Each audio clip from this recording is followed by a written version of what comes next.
Hi, this is Carolyn Stewart with Inspired Me, and today I am sitting with Amanda Ings, and we're going to be talking about inspiration and heart-centered inspiration and where that comes from and what that looks like for her. So, welcome. Thank you. Yeah. Thanks for having me. You're so very welcome. So I had the opportunity to sit with you recently in a Tantra workshop, and that's what really made me think that this would be great to sit and chat more about inspiration and heart-centered inspiration. So I'm sure we'll dive into that a little bit more, but I would love to know a little bit more about you and also what inspires you. In terms of my background, Yes, please. so I think a really strong part of my journey started when I found yoga. I was 18 years old. I was modeling at the time. I was an international model full-time. And I was living a very different life from a mindful life. Yeah. Although at the time, the part that inspired me about modeling was getting to see the world and getting to expose myself to a lot of different things and different ways of life and different perspectives and how vast the world is and how vast humans are and how differently we think and how different things are in different places. But through modeling, I found yoga. Oh, through modeling? Yeah. Interesting. Yeah. I had a modeling agent that needed me to not lose weight, but have my muscles get longer and leaner without getting skinnier. Yeah. And he suggested a yoga class. Yeah. So that sort of put two pieces of my life together. I was like, why am I modeling? Like, why is this here? Why is this in my life? And then I found yoga, and that really changed the whole direction of my life. Yeah. And then I was teaching sort of regular yoga classes for many, many, many years. And through that time, I also found the system that really spoke the most to my heart and just completely captivated me. It was just, I'm home. This is home for me. And that's Tantra yoga, traditional Tantra. And so for the last about 5 years, I've moved more towards teaching that and using postural yoga as a supplement or a supportive practice for other practices, other consciousness practices that I teach. Wonderful. And so in terms of what inspires you and what inspires you to teach Tantra, you mentioned that it felt like coming home. So what does that feel like, and how does that inspire you then to teach others? I think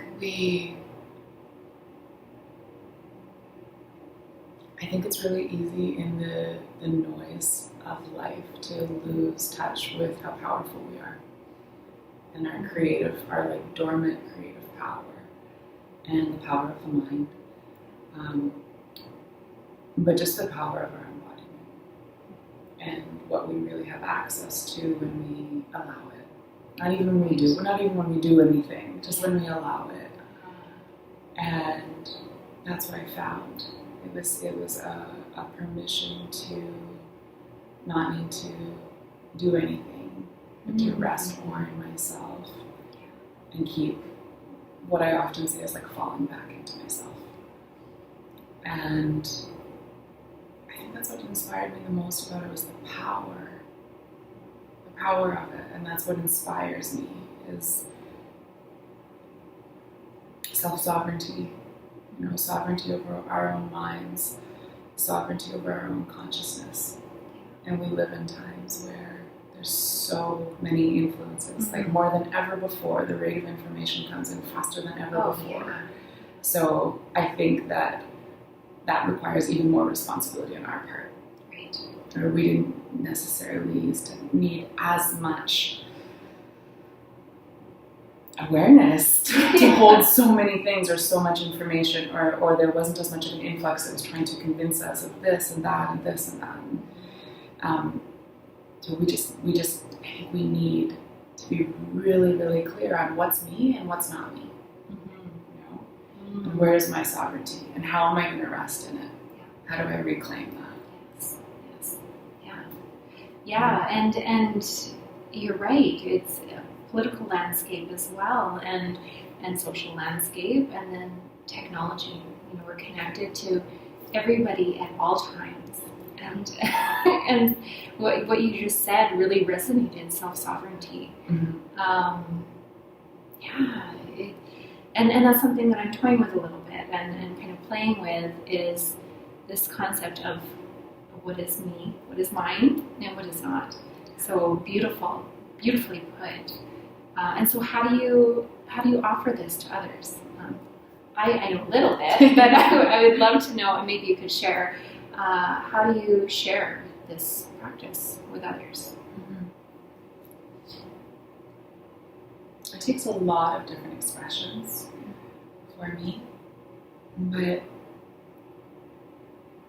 in one avenue, just embodiment. Because so much of our power, if I'm not here, I can't give you anything. Right. So I see the first foundation that power starts to be able to collect on, or the grid. Let's say the grid where the power is actually going to plug into, is just our presence. And it seems like a really simple thing. And we have lots of really big spiritual teachers that are like, oh, just be present, just be present. But I can sit here and be like, I'm super present with you. Yeah. I'm super You're present. looking And right actually, exactly, and not actually be present. Right. So it comes down to really simple things. Can you actually feel your body on the ground? And even saying that to someone, you say, feel your body on the ground. And most often what happens is we think, oh yeah, I'm sitting on the ground. And we feel the thought of sitting on the ground, rather than cutting out the thought and actually feeling directly the sensation of the squishiness of the cushion under my butt right now, the hardness under my ankles, the warmth of the floor underneath us right now, like that direct experience.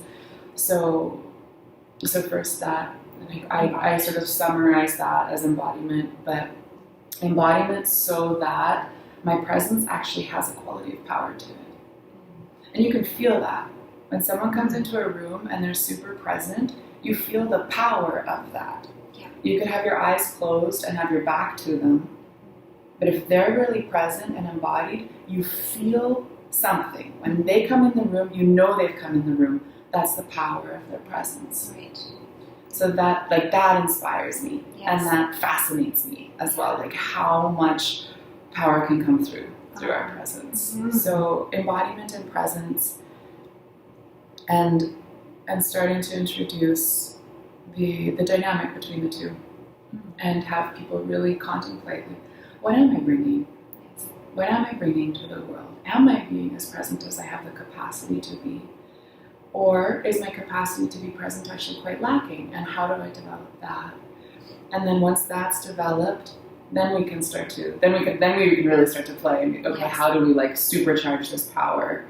And that goes into a lot of more traditional tantric practices for me. Yes. So the beginning that I explained is sort of the foundation that I lay, and then there's lots of different traditional practices working with different goddesses and different mantras and different forces of nature. Right. All sorts of different aspects of consciousness that are basically plugging into a super light bulb. Hi, Hendrix. That's always there. Yeah. But now that we're present and embodied, we actually have a vessel and a container to start holding the energy when we plug into it. Yes. Yeah, and what you just said about presence and embodiment, that reminded me. I was listening to a podcast recently, and they were talking about the difference between giving attention and getting attention. And it really, really struck a chord with me. And what you just said, again, just reminded me of that again.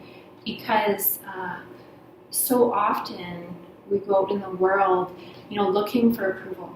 And looking for, okay, so is this person going to accept me? Or I'll do this work in order to get something. And giving attention is an entirely different quality to it, and being embodied to me feels very intentional, and as though you've placed your attention onto this practice in order to consciously own your power and be self-sovereign.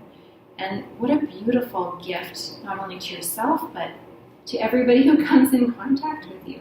And it's the interesting thing, like jumping to like the giving attention versus getting attention.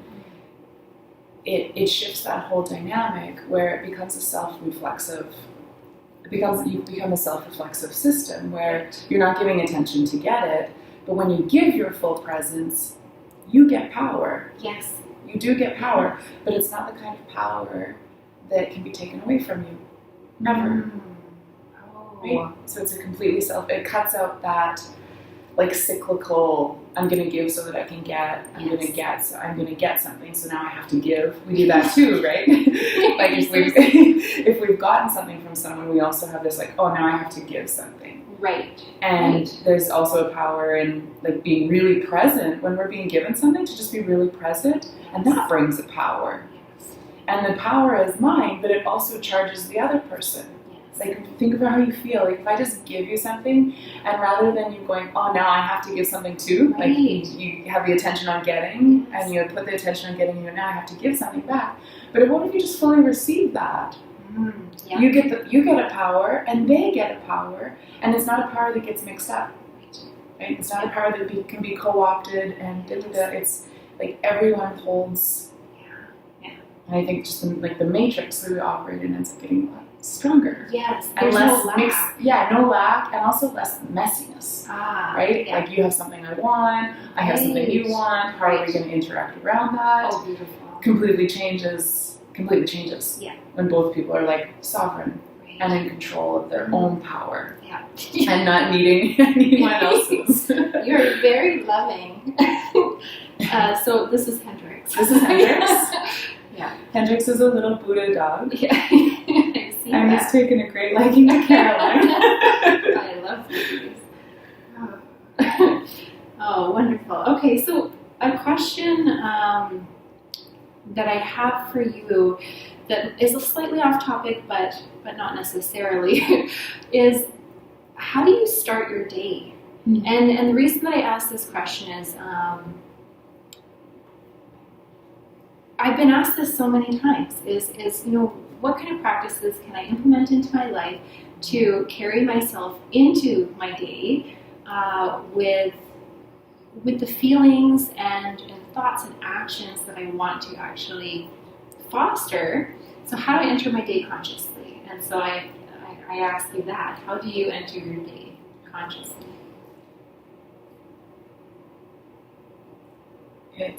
For me, it's a really interesting question. It's really a question we hear all the time. And like, how many emails do you receive in your inbox? They're like, start your day like this, and life will be perfect. Yeah. I'm not naturally a morning person. Like my most creative time when work comes to me, like just by nature, I'm more of a nocturnal person. Right. So for many, many years, I guilted myself beyond measure about like, oh, all the other yoga teachers are up at 6 a.m. and they're doing their practice, and I'm not, or I am, but I'm not fully present for it because there's a push of I have to do this to get something. Yeah. Right? So, maybe it's not the answer you're like looking for. I don't think you're looking for an answer, but I think it's not necessarily what we like to hear, because we want to have like a band-aid solution. Yeah. Like, oh, just give me something that's gonna make my day better. Yeah. And I do think there's something that can do that, so I'm getting there. But for me personally, my journey was actually letting go of trying to make myself different than I was in the mornings. And letting myself, again, like fall back into myself and not worry that other people bounce out of bed and let's go. And then have a perfect morning ritual, and I do this, and then I da-da-da. And then as I fell back into myself, it gave me so much space to feel what is natural to me. And I've learned that I need a lot of space and quiet. And that I really appreciate the creating or cultivating an environment for myself where I can keep the softness of the morning. Like I'm really soft and I'm really tender and kind of like mushy and still in my cocoon. And I find it really jarring to like go into a lot of doing or like worldly stuff too soon. Right. And that's what would change the tone of my day. Yes. But for so long I guilted myself about needing that. Yeah. And that's what I also need to be like to stabilize my own presence and embodiment in myself. Right. So moving into all these things actually disembodied me. Right? So I've learned over the years, and I've changed I try as much as possible to shift my schedule and schedule things around just leaving myself that time in the morning. Yes. And then what that looks like changes. Sometimes I'm in particular like 40-day windows of practice, Right. of spiritual practice called sadhanas, where the morning hours are a better time to practice. So for that 40 days, I might be doing a practice each morning. I really ritualize my morning drink. So I adore coffee, and I have this turmeric lemon elixir super drink. So I often make that, drink that while I'm making my coffee. But it's like really ritualized. Like I never put the coffee beans in the coffee machine without smelling them first. Right. You know, like there's a whole like to it. And what I mean by is that you did it as you Sounds wonderful.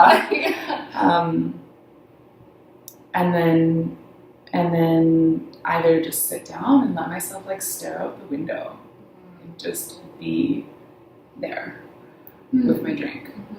Or if I'm processing something emotionally, then maybe I'll pick up my journal and be like, I need to write this out, and or I might pick up a book and let myself read and not worry about the rest of the day to come. Not worry about what I have to do. Just give myself that time of, you just get this time for whatever you need to be.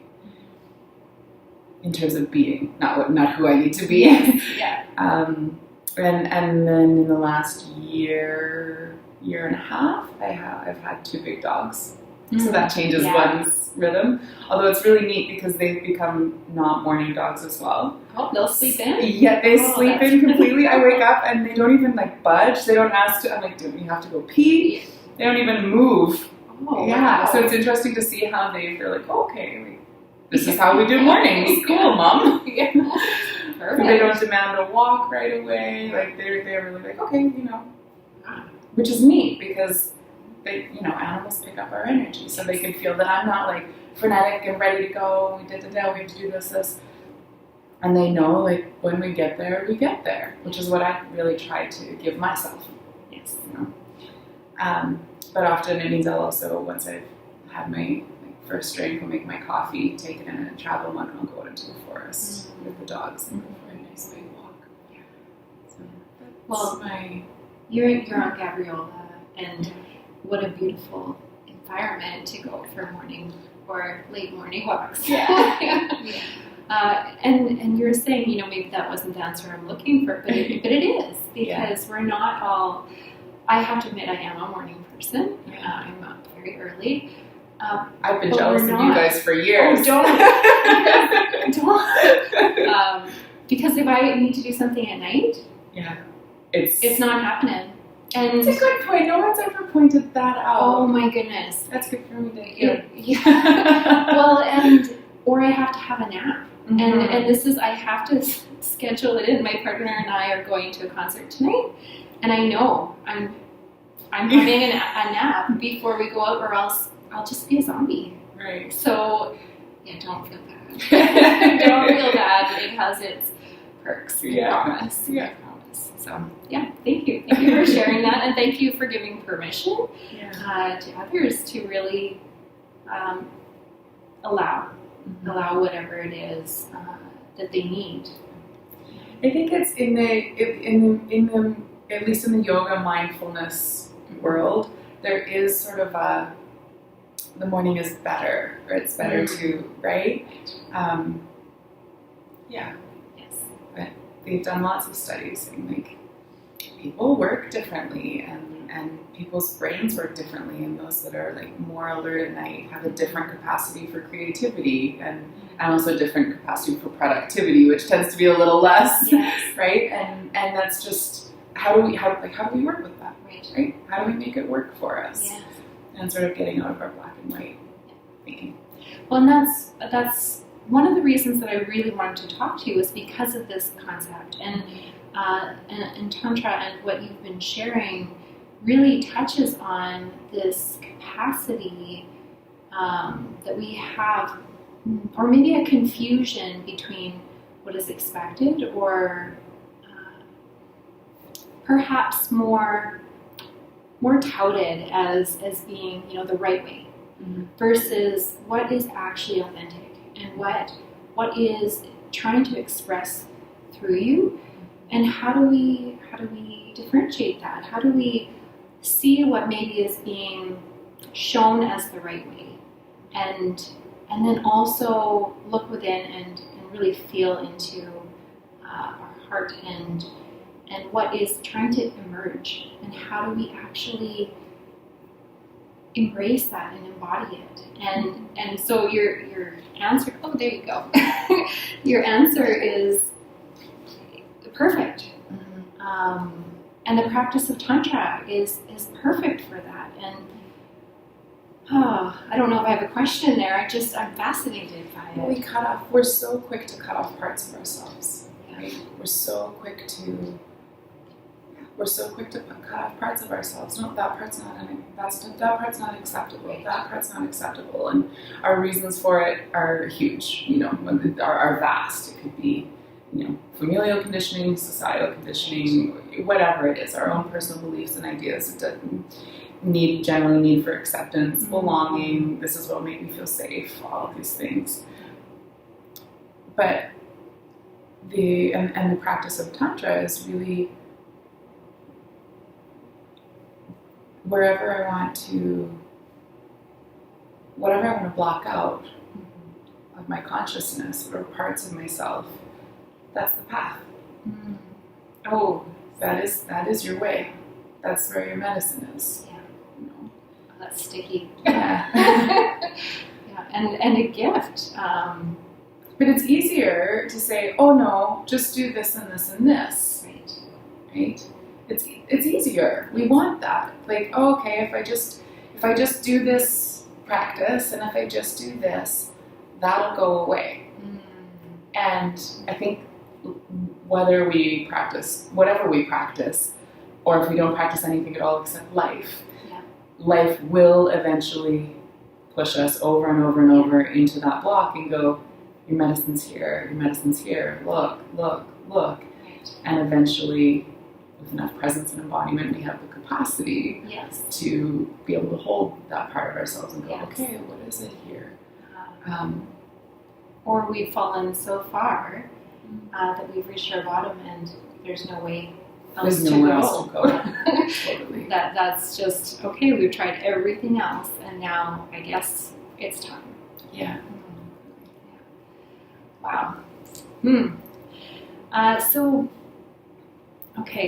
these tantric teachings that you're sharing, I feel like you're interviewing Hendrix at the same time. Yes. What would you like to share? He's speaking as he's looking at the well, yeah. Just be Buddha Caroline. Just be. Yeah. Oh, you're so sweet. So a question that I have that always interests me, and because I'm always learning something, is what are you currently learning? It could be something that you're learning personally, or if you're attending courses. What is really pulling you to learn more about?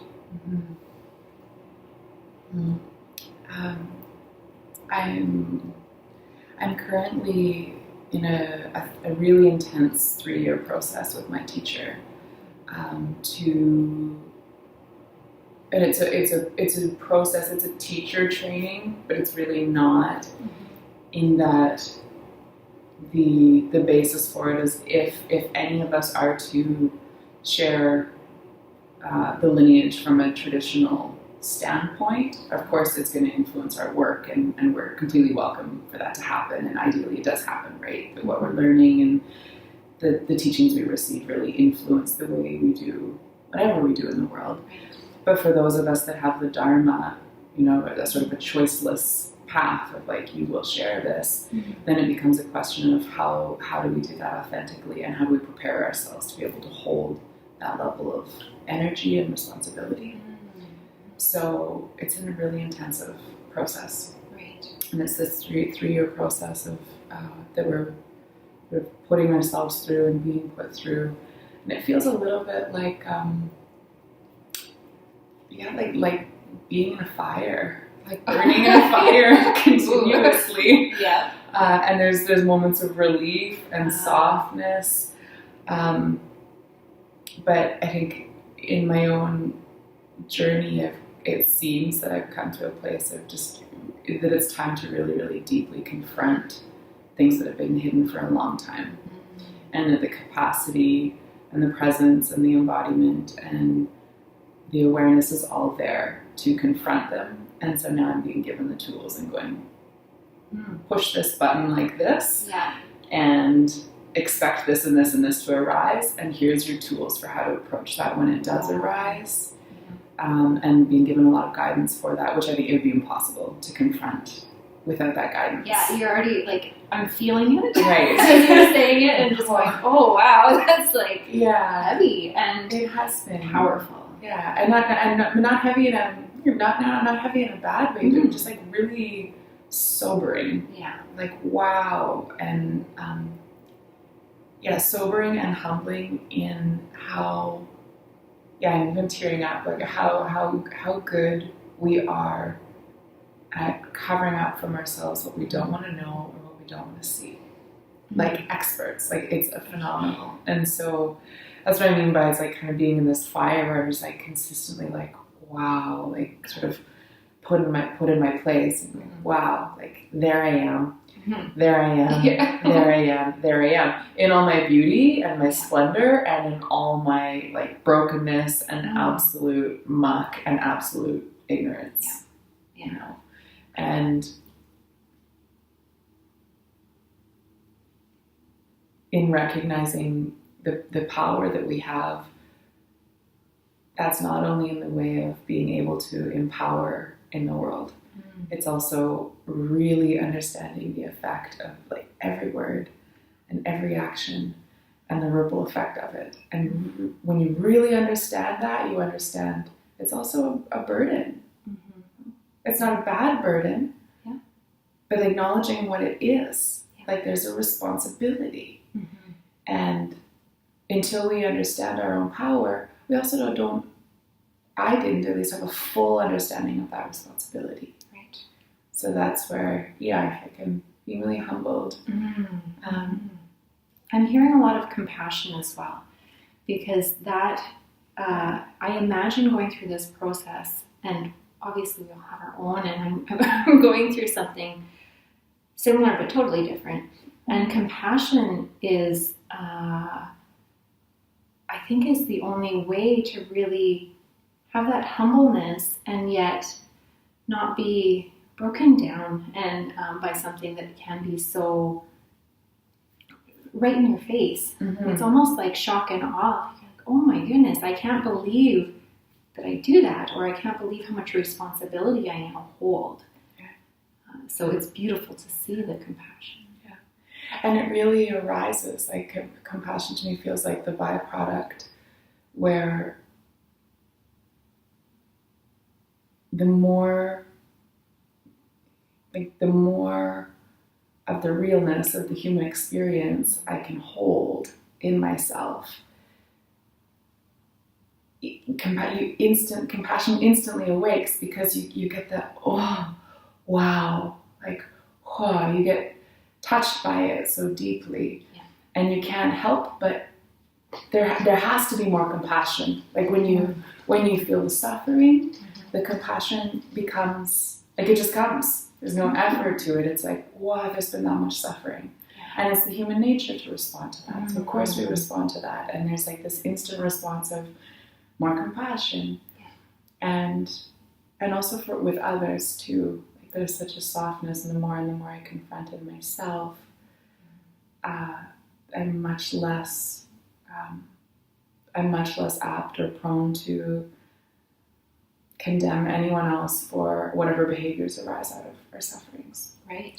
So there's something there of being able to hold a lot more in myself. But I think the more we hold in ourselves, the more we can hold. Yeah. And that's what we see in masters too. I'm not a master, but right, that's really what we see, and we go, oh wow, they're so compassionate. But I think sometimes we think that just came from, it's like, that's just like, they just woke up that way. They kind of woke up one morning and they're like, oh, I can hold the world's suffering. Exactly. Yeah. No. They held their suffering. They held their suffering that much. That's why they can meet us in ours. Yeah. What you, that just triggered this, the term spiritual bypassing has come up quite a bit in this community. And that is what that really showed me, is when you said, they didn't just wake up one day. I've had to hold my suffering, and that's what allows compassion. We hear these words: compassion, abundance, worthiness, all of these core human values, and we think that simply by understanding them or knowing them, that we can be them, embody them. Yeah. But it sounds like, and we got a gift now. He's brought a bone. Oh, yeah. How compassionate of you. Thank you. I have something for so Caroline. Sweet. Oh my goodness. I can't even remember what I was saying anymore. That doesn't matter. Oh. But we bypass our own suffering. Right. And we conceptualize. We conceptualize spiritual concepts, or just concepts of being a good human. Yes. And we think because we understand it, or even because we tell ourselves, like, okay, now this. Yeah. But eventually we have to confront it, and what hit me, and I don't quite remember because we had a bone guest. Yeah. But what struck me when, as you were speaking, was we have to feel it. Yes. We actually have to feel it. Yeah, you can't. You have to skip embody. Yeah. Mm-hmm. Yeah, and that's it can be a little bit daunting, I think, for people when they're first coming into practices such as Tantra or even yoga or any of these self-reflective practices, is that there's this fear, well, I don't want to go there. Like that looks like hard work and and they're right. No, thank you. Yeah, I'm just going to stay here. So I would love to know why. Why do we go there? Why should we go to the place of suffering? What's the purpose? It's a really big question. Might get too big. And I don't know if I have. Well, I don't know if I have an answer, because I think it's a personal thing. So I'll answer it really personally for me, because I think the truth of the matter is, for some people, the answer is there's no reason. Right? We need different things. Right. And I've needed different things in my life. Even going back to like the morning ritual part. Like, I needed to create a lot of space for myself to just nurture and allow that part. But to answer your question more directly, for me personally, why to go there? Yeah.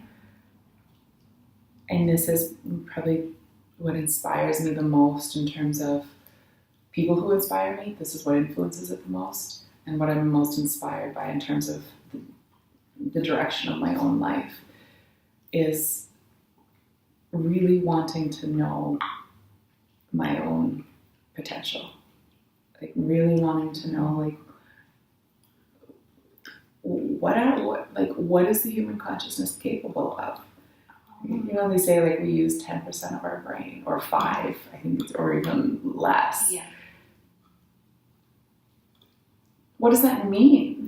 Right? Like, what does that mean? yeah, so I think for me it's like a sort of this endless curiosity. Like I just So curious. I'm so curious. Like what don't I know? What don't I see? So it's not about knowing and seeing for me. It's more about like what remains. Right. Unseen, unknown. Yeah. And yeah.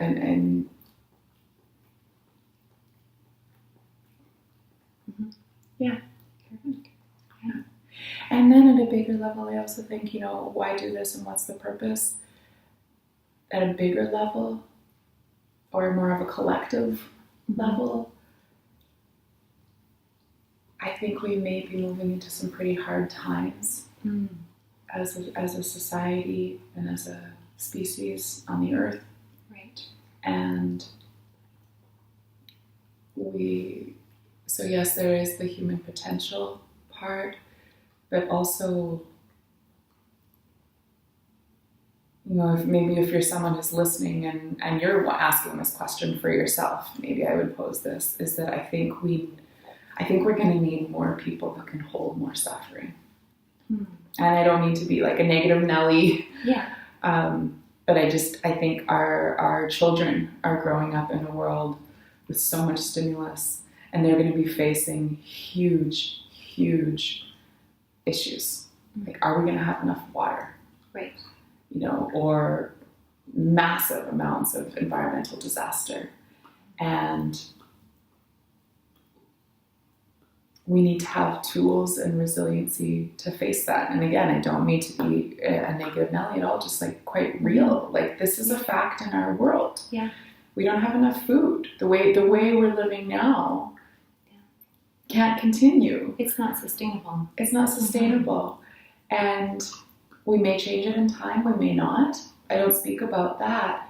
But I do think in terms of why practice the ability to confront ourselves honestly. We need that. Yeah. If there's going to be any change, we have to be able to face things as they are. Yes. Not as what's most comfortable for us. Right. But then B, as we do that, we're going to be way better tools for those who can't. And it's okay that they can't. That's no problem. Yeah. But it's a whole web. Yes. And so if you feel called to that, listen to it. Because that's your place in the web.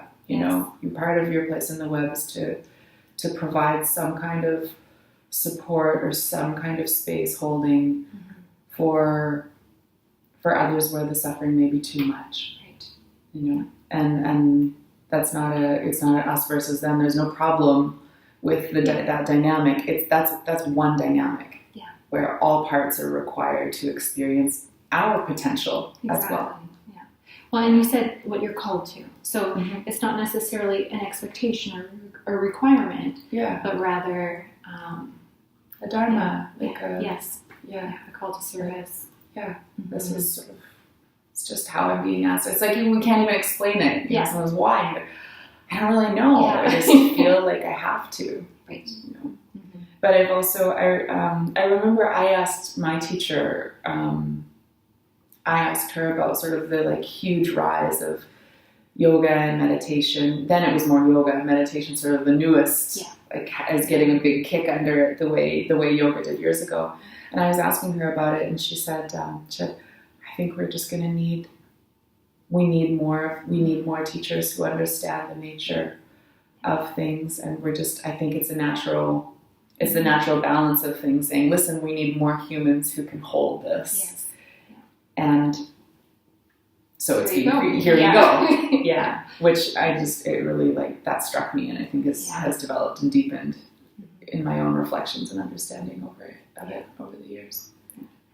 Yeah, well, and I can feel it in your teachings. And so the different teachings or the different offerings that you have in terms of workshops and courses and classes. And I don't know if you do one-on-one work, but could you share what you do? So maybe you could speak to that so that if anybody's listening, they know what you offer. Sure. One of my main offerings is a 7-month online course. And Caroline signed up for it in 2018. I'm really excited to work deeper with her. And that course was created to really make a bridge from our, I've started practicing mindfulness-based practices, yoga practices, basic meditation practices, or just living a more conscious lifestyle. I just want to learn more about myself, or whether you like it or not, patterns of, you started to be confronted with life and your own patterns, and you're going, what do I do with this? Because I think that happens. That point happens in life. You're like, you hit something, I don't have the tools for this. Yeah. I don't know where to go in this. I know that it's here. I can see it, or I can just feel it. I couldn't tell you what it is, but I can feel something's got to give. Something's ready to change. Something I'm being asked to see something, but I don't quite have the tools for it or the container for it. The 7-month course was my answer to that. I'm going, here's a container and here's a system. I'm not going to speak too much about that system, but here's a container and here's a system that gives you a map to navigate that whole terrain of self-transformation, and give you all the tools within it to identify, where am I on the map? What's happening? What's my trigger? And what's the energy behind it? What's the belief in the mind and the thought patterns behind it? How does it play out in my relationships? And how do I reclaim the power that's being lost in it? Oh, I'm looking right to that part. Yeah. So that's one of my main offerings now. Yeah. And I work with a small group of people in that. I'm not pumping people through it. Right. And one of the reasons is because it's such we're confronting our fear. We're confronting ourselves and we're confronting our fears. So it's you don't just throw people into the deep end and say, have fun, there's no lifeguard, giver, So there is a lot of one-on-one work. There's a lot of coaching calls, but maybe not in the traditional, it's not a coaching program. Yes. The one-on-one calls and that support is really tailored to the individual, and what it looks like is different for every single call, for every single person. But there's a lot of one-on-one support that way, and I wanted to work deeper with people. And I wanted to work deeper with people. So it also came from my own personal field of this will be more satisfying for me. Yeah. I wasn't satisfied teaching 15 yoga classes a week anymore and talking about the thigh bone and the knee and that was feeling really inauthentic to me compared to where my own practice was and where my heart was and so what inspired me. Being called. Yeah. So it was also my answering to myself and going, okay, Amanda, how can you, create something that's really authentic for where you are and how you want to connect with students and with people. So that's the main offering. And then I also offer mainly workshops and retreats. Yeah. And those are sort of ways for people to get to know me, come to see if it's a good resonance or not.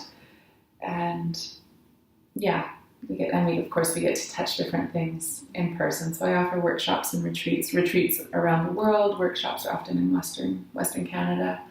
I live on the West Coast, and I'll be offering more. I'm focusing on offering more there, but I offer a lot in Alberta. And retreats every once in a while. I decide to choose a fun place and go. Yeah. Oh, around the world. Yeah, I think Italy is the next. Ooh. Not I think. Italy is the next one. 2018, late 2018 or 2019. 2018. I'm mentally checking my schedule. I've never been to Europe, so that would be lovely. And apart from that, I do offer one-on-one support in general, just Skype calls, Zoom calls, it's really tailored to the individual, depending on what the person wants and what's happening in their life. but I don't teach you how to have better orgasms. Yeah. Because Tantra has been said a lot in the interview, just like disclaimer, I'm not that person for you. I can direct you to people who can really support that, but wanting to understand yourself better, wanting to understand what's happening in your relationships and how to unwind that, recognizing your own patterns within relationship, or just wanting to learn how to be more deeply embodied, or practices, literally learn specific practices for everything from physical healing, energetic healing, to just increasing our consciousness, our connection, our energy body, all of that. Wonderful. Yeah. Well, that's a lot. It's a lot that you offer. So as we kind of start to come to a close of the interview, how can people connect with you? You can go on my website, which is amandaings.com, AmandaIngs.com, amandaings.com. And you can also email me through the website, which is a nice, then we can actually make a personal connection, which is by far my preference. I'm a really one-on-one person, and I prefer that kind of connection a lot. That's the best way. That's the best way for people to find me. Yeah, my email address is blight@amandaings.com. So to connect that way is best. Yeah, I have a Facebook page as well. It's Amanda Ings Tantra, Meditation and Yoga. A personal Facebook page that's Amanda Ings, Amanda Lynn Ings, so people can connect that way as well. I'll also put it in the show notes so everybody will be able to see it. Perfect. It's nice coming into your mouth. Right. So that's all of the questions I have. I really appreciate you sharing the space and your time and your energy. Until next time. Thank you. Thank you.